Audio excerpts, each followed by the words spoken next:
Enjoy our conversation today with Kevin Bruner from CD Baby.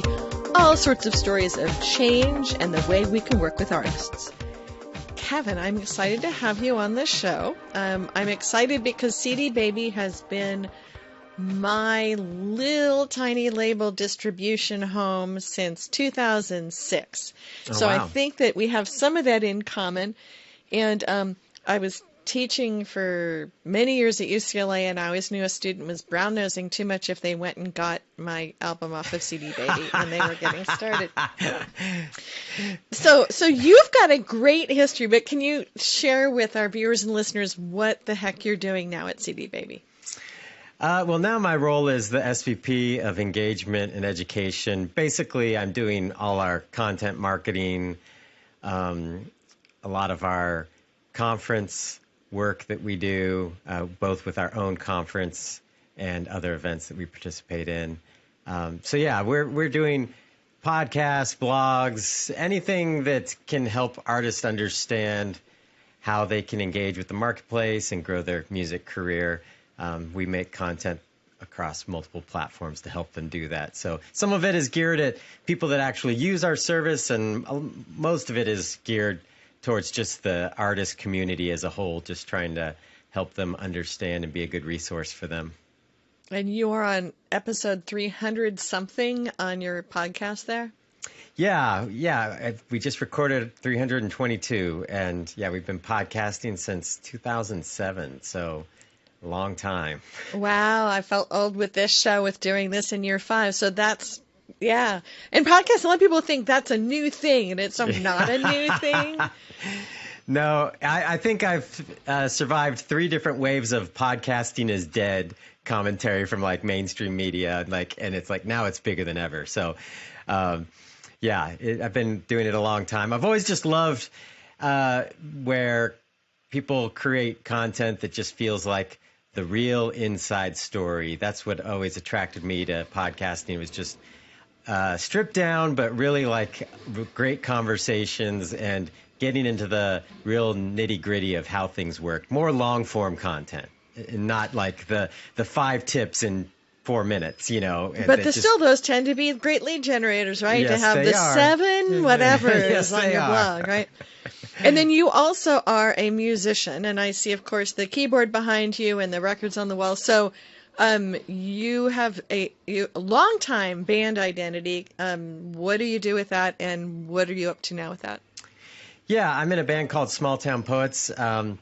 Originally, I went to college in Nashville to study music and music business, and right after school, I started playing with them, and we got signed to a major label.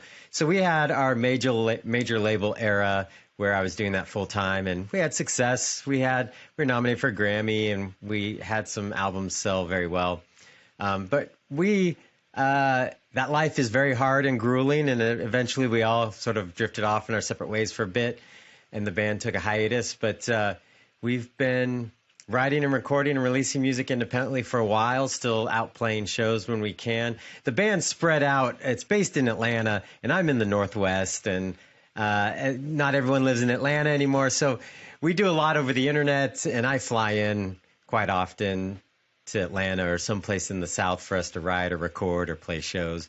A lot of the stuff that I'm doing with my band really flows well with my work at CD Baby and helping artists understand how they can pursue a music career, because there's a lot of people that are out there trying to help artists that have never done it themselves. And so they just oversimplify it, make it sound like, I think they sort of remove the emotional component of what it's like to write and record and create something and put it out into the world, which is very different than coming up with a product and trying to sell a product off a shelf or off your website or something. Very different experience and emotional attachment to some degree. But anyway, so that's what I've been doing musically, still writing, recording. I've been in a couple other various bands over the years, and I also co-writing with some artists and working on some other projects. So always try to keep something going musically.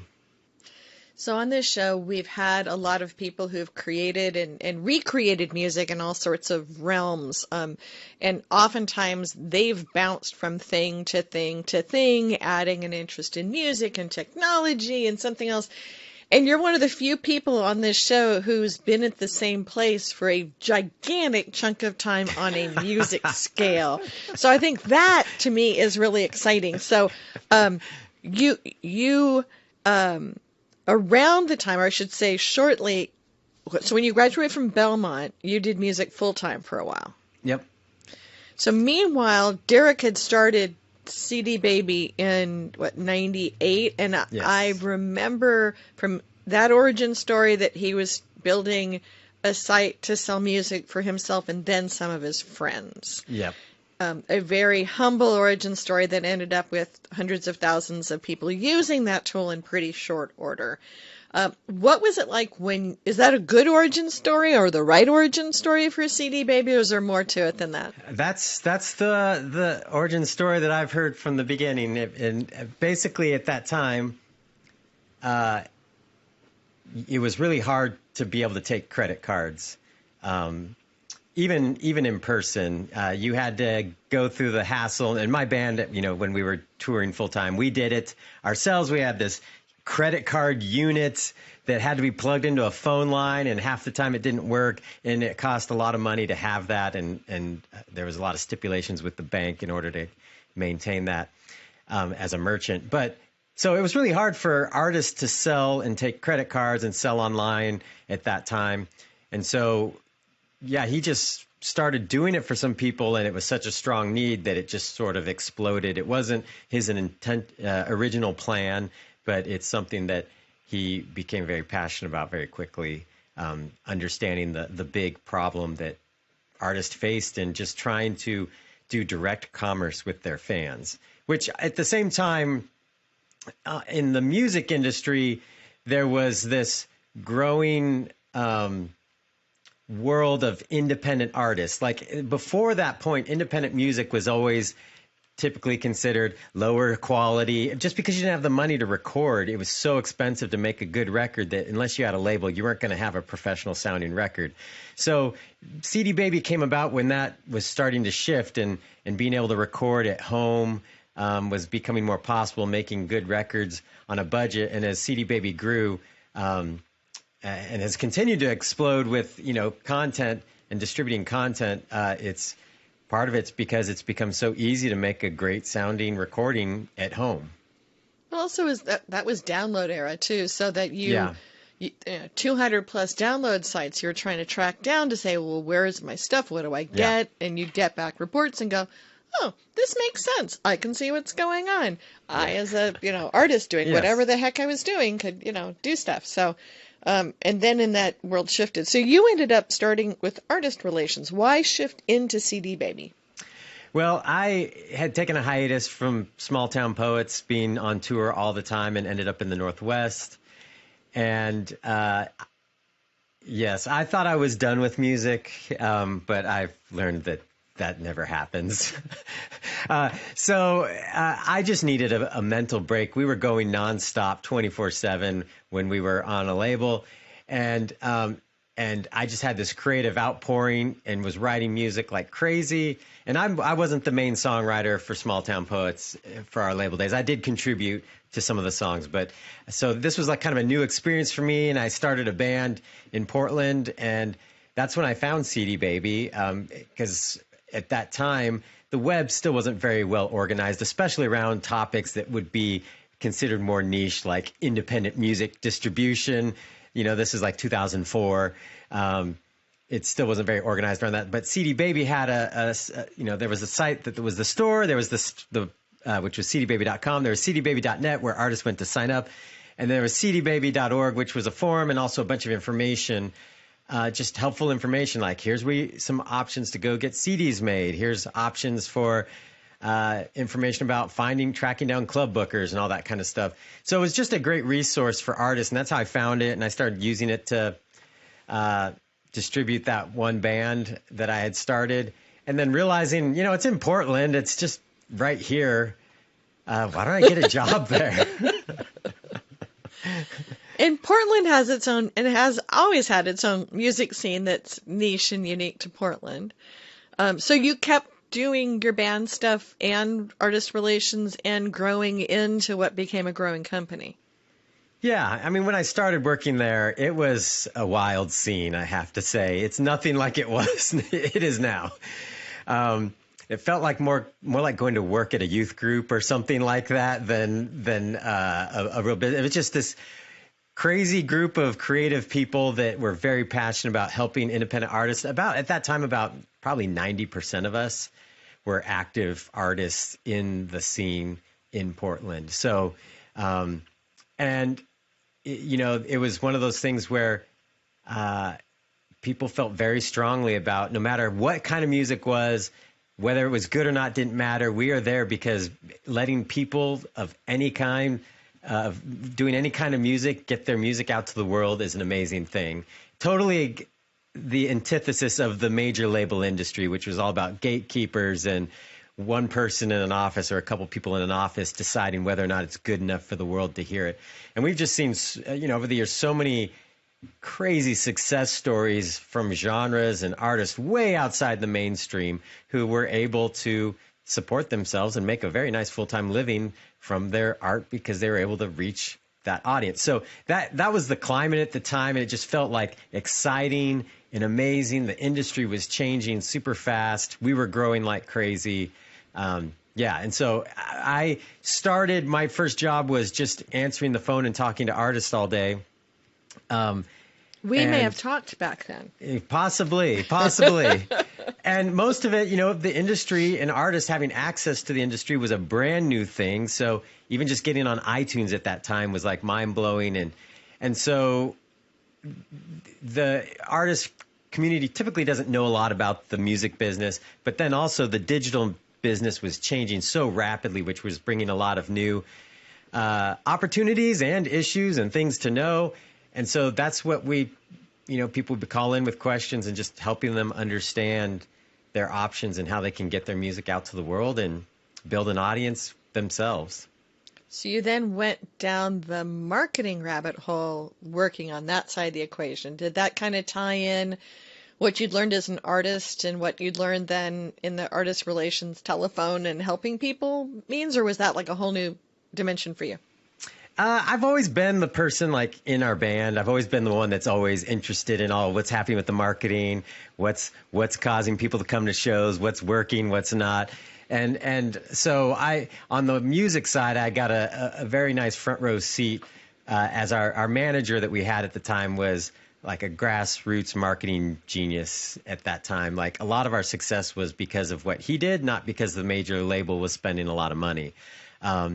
And so I really learned a lot there. But then at CD Baby, one thing that, I'm an artist and, I understand how I think as an artist. But when you talk to your client, especially talk to your client over and over again, especially something like a creative person, you really get a good sense for what the community knows and understands and needs to know. And the one thing that I really took note of very quickly is that the mainstream culture or people in general think musicians are far more cutting edge on the cutting edge of technology and all that way more than they are, especially around, as the tech world was starting to explode and they were using music in apps and in their marketing and, music's a cool thing that goes along with that a lot of times. So people start to think, oh, musicians are on the cutting edge of technology. They're and they're just not. There are some genres that tend to be more so than others, but by and large, they're not. And so I really saw how people were assuming a lot from musicians, especially as these tech companies started to play bigger roles in the music industry. And they just didn't know how to communicate with artists. And I think that's one of our big strengths over the years is that we were on the phone with hundreds of artists every day. You get to know your client so well. And so when we were bought by a company called Disc Makers, and that's when we built out a marketing department. I became part of that. And it's when we started that, it was there were some tendencies of how the industry liked to try to talk to artists. I'm like, no, that's not going to work. That's not what they think. We're going to do these things. And we really started connecting with artists really well around our content, and it started growing very fast. I mean, we had already started doing the podcast in 2007, and that took off very quickly as well. It surprised me how quickly that took off with zero promotion, zero marketing. We didn't even email it to our users or have it available anywhere on the site. It just took off because there wasn't anything like that out there. And this is in an era, I mean, disc makers as of the, if I remember correctly, it's CD manufacturing side of life is some of their strengths. So this is still download era. This is sort of massification and try to get stuff out there. And CD Baby was one of the ways you'd ship stuff out too, right? Yep. It was kind of one-stop shop for a lot of people who were not all that tech savvy at times, so filling a lot of bills. But you've seen a lot of change since then. So what? Oh, yes. We've had this, of course, massive shift from, downloads to what are downloads, and and now deeply streaming and even sort of skipping over the CD-ROM now back to vinyl of all things. How has this world been on the CD Baby side of the equation, and how have you been able, and now of course you're part of Downtown, how has that been, how have all those shifts landed with you guys having such a big footprint? Yeah, I mean, from the beginning, the basis of CD Baby was just helping artists monetize their music and better connect with their fans directly, being able to see themselves as entrepreneurs building a business, and their business is their music career. So that was really the idea. It wasn't necessarily about creating a music store. So when we started, it was a music store. We warehouse CDs, and we would ship them to your fans for you and just take $4. That was the original business model. Then digital distribution was added in 2004 with the iTunes store, and started sending out digital files to different platforms as those emerged. And then as more monetization options came on, and streaming services and social networks, it just became our goal to help artists monetize their musical assets as many places as possible. And in the digital world, there's been a lot of new types of usage that have popped up that should and do incur revenue. Some of that is it's ongoing with a lot of these platforms that decide they're going to use music and not pay for it, or not work out how it's going to work. Some of the social platforms are notorious for that. But that's where we come in, and we're helping artists monetize their music on all these places. So music went from being something that was something that you bought, you went to the store and you bought it, or an online store and bought it, to something that can be consumed, used, or used as a creation tool in so many different ways now, that it implies a lot of different rights and revenue opportunities that didn't exist even just 10 years ago. So you guys are still in many ways an aggregator of fabulous artists of all sorts of genres, backgrounds, reputations, locations.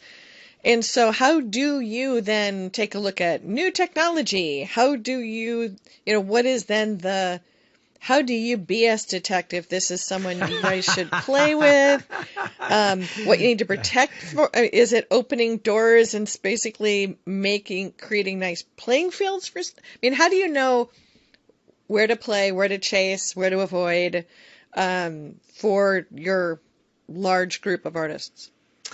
The BS detector is pretty big and works pretty well these days. I mean, seen a lot of companies come and go.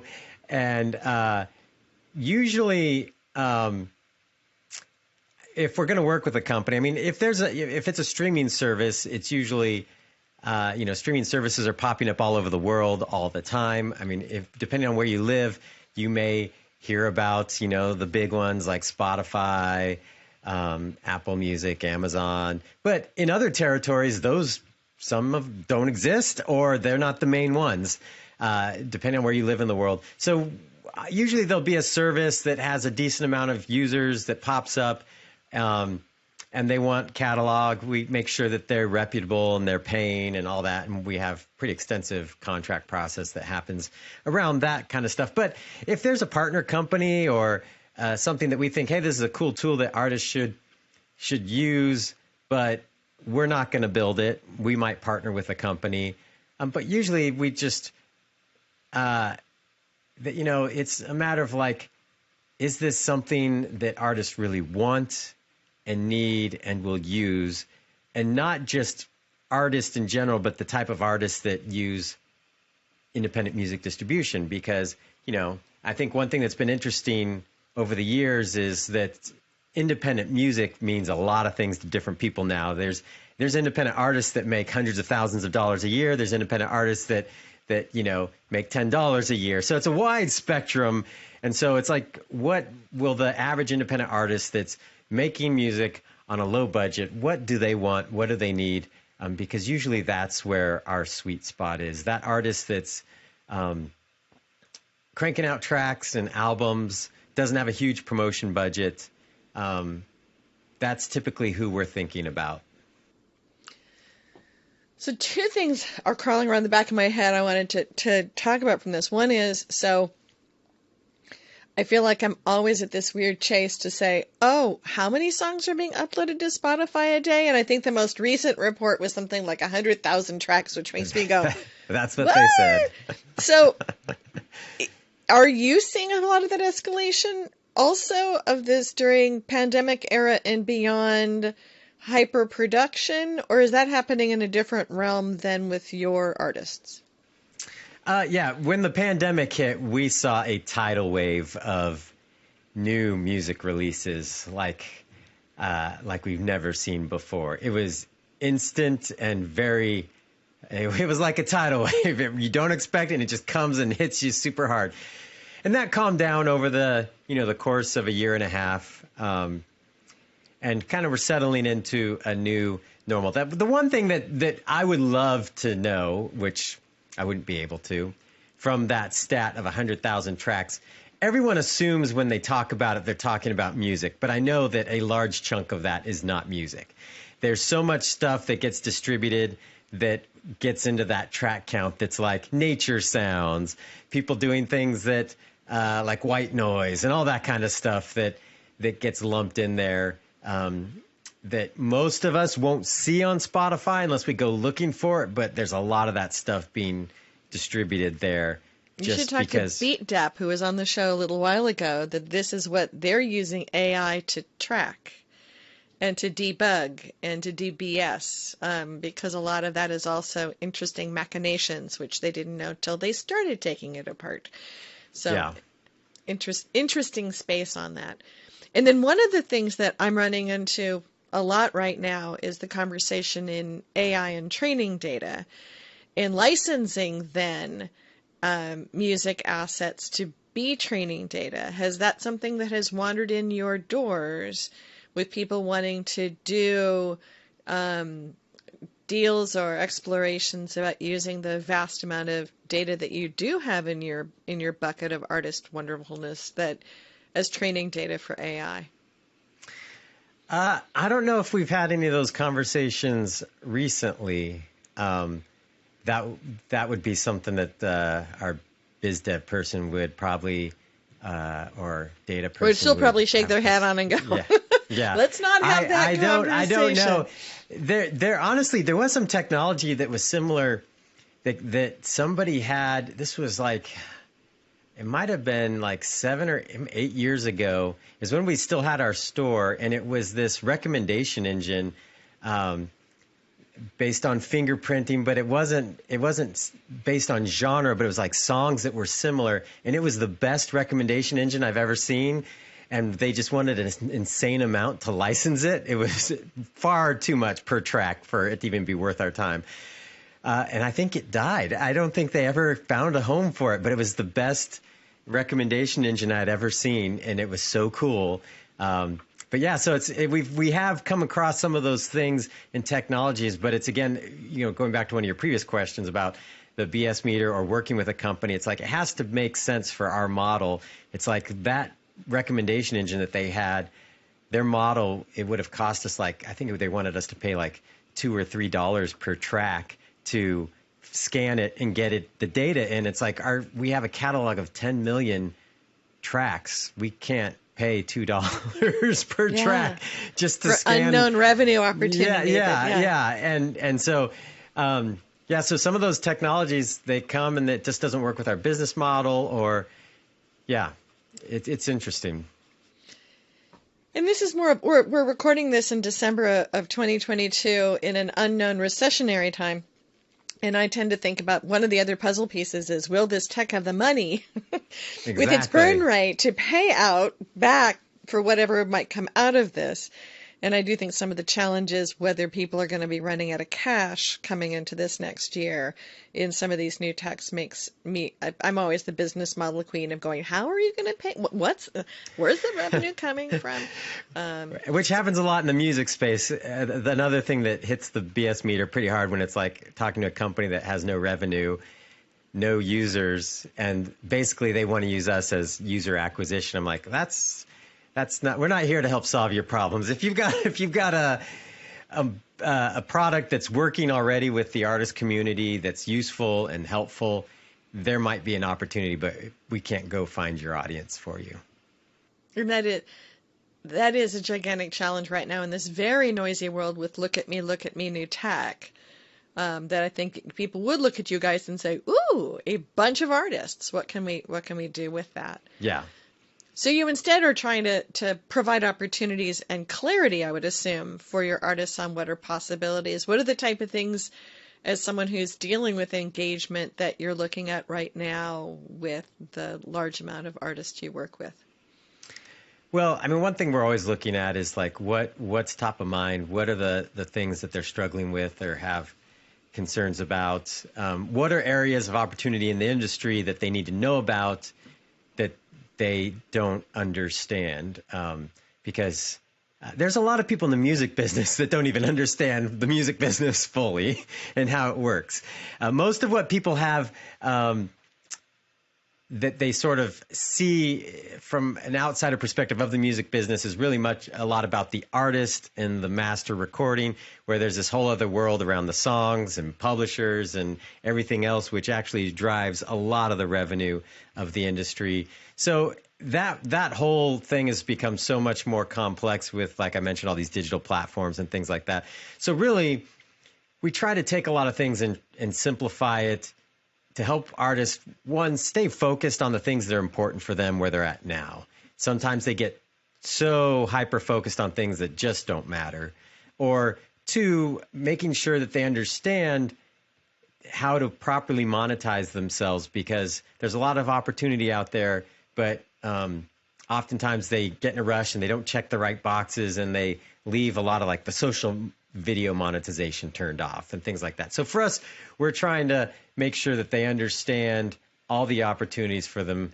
And for us, we want to make sure that our catalog's fully monetized. So we want our artists to understand how to fully monetize their music, because at the end of the day, it's their options that they choose when they sign up, and we want to, help them make the most that they can. Or they've had something in your system for 10 years or 20 years and now need to go, okay, yes. Do I need to go back yes. and reset and relook and recheck? In fact, I need to do that.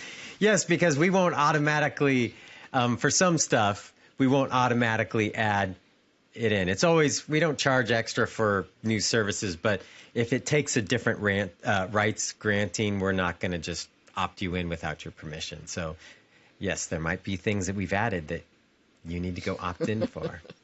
And that you have a great dashboard in the back end for people to say, here, let me try to understand what the heck or why this check is so small, or people are still buying that? What the heck? And it's been interesting who's someone who's had a couple albums on your system for a while to kind of watch the patterns over time too, is to realize kind of what's changed, and people are still buying stuff, which always baffles me. Yeah. So what do you see coming up? What are the things that you are hopeful about, worried about, looking to introduce to your clients and potential clients? What's coming? Well, collaborating with other people has been something that has become a huge piece of how artists work and make music online these days. So providing more tools around that in ways to pay out easier for when multiple artists are involved. Right now, our system was always set up at an account level. So it's like there was an account holder, and that all the money got paid to that account holder, which is basically how a label works. And then the label has to go figure out how to pay everybody. But now so many artists are just wanting to, they'll do a track with this person and the track over there with that person, and wanting each individual asset to have its own routing method for payouts and rights management. And so that's definitely a big piece of where we're going. And just in general with the industry, there's still a lot of work to do with just attribution, and like liner notes still don't exist anywhere, which just blows my mind. Do they not exist anywhere though? I mean, I know in some platforms they're just starting to put the songwriters on, which is a whole other level of crazy. But really? Because I thought people had made liner notes almost a new business with having it with... There's a couple sites that have tried to do that. For whatever reason, one of them is escaping my mind. But it just hasn't taken hold. And it's weird to me, because I would have thought that one would have been... Like several people have tried to make the IMDb for music, and Jaxta is the name of one of the companies, but it just hasn't taken off, and I'm not sure why. And it just seems like, why isn't this information readily available or why can't I enter it in when things are released? Part of it to me is surprising because, with all the different ways that people consume music, I mean, the way people consume music is drastically shifted. It used to be, I go listen to this album by this artist, or I'm listening to the radio. Now, most people are consuming music by maybe the activity they're doing. It's a workout, so I'm going to go choose a workout playlist, or I'm studying and want a chill vibe. So there's chill playlists, and there's coffee shop playlists. It's all about vibe and what you're doing and all that kind of thing. It just blows my mind that, like, if I wanted to go, I'm a guitar player and I like lots of guitar players. Like if I was going to go, if I wanted to hear all the tracks that Slash had played on, there's no data point that connects me to all that music that credits those players for those tracks. And it's like, oh, I'm sure I could find a playlist where someone has found the obvious stuff. But when you think about it, there's a lot of interesting listening rabbit holes you can go down if you just wanted to hear music by a certain producer. You can't even do that. And so that's, to me, is like a huge missed opportunity on how music is consumed, just like connecting the data to listening paths that, guitar players, drummers, and vocalists, producers. So other than some AI labeling it as chill, is there then metadata that can be now added to CD Baby's tracks by then the account holder to be able to make it more attractive for, me calling out to, I'll say it quietly, Alexa, because she's sitting right there in my office. And she's actually waiting for me to say something now. But that's funny. So that it can be called out. I know that personal assistants at home are still a very small percentage, despite all of the hype.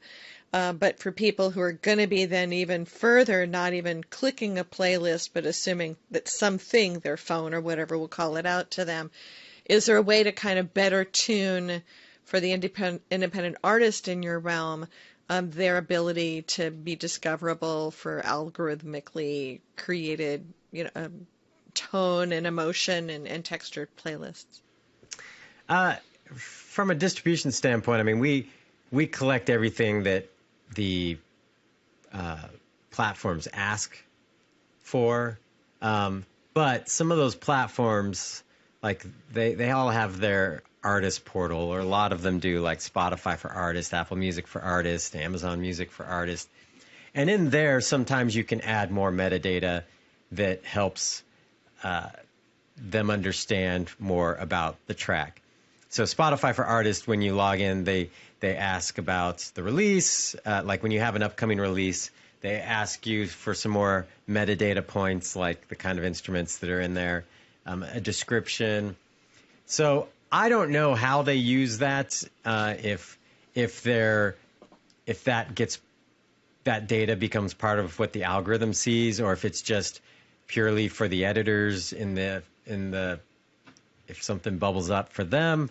But some of those platforms do have that. I know, speaking of Amazon Music, like they are working on something in order for you to add mispronunciations or alternate things for your names because, Alexa can't sometimes, doesn't know what you said.